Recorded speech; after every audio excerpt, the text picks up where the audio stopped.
বাংলা নাটকের জনপ্রিয় অভিনেত্রী কেয়া পায়েল সম্প্রতি এক নতুন লুকে সামনে আসতেই ভক্তদের মধ্যে শুরু হয়েছে আলোচনা।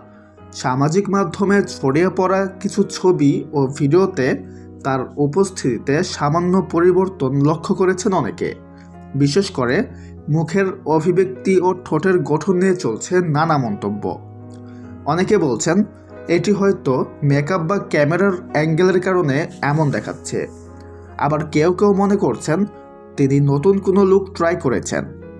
এদিকে একই অঙ্গনের আরেক অভিনেত্রী জান্নাতুল সুমাইয়া হিমি এক সাক্ষাৎকারে বিষয়টি নিয়ে ইঙ্গিতপূর্ণ মন্তব্য করেন। তিনি বলেন, প্রত্যেকের নিজের সিদ্ধান্তের প্রতি সম্মান থাকা উচিত। কেউ যদি নিজের লুক পরিবর্তন করতে চান সেটা তার ব্যক্তিগত ব্যাপার। এরপর হালকা হাসির ছলে তিনি যোগ করেন, ছি, এটা কি করলো পায়েল। তার এই মন্তব্য ঘিরেই এখন সামাজিক মাধ্যমে চলছে নতুন আলোচনা। তো ভিউয়ার্স, এই বিষয়ে আপনার কি মতামত কমেন্টে জানাতে ভুলবেন না। সবাই ভালো থাকবেন, ধন্যবাদ।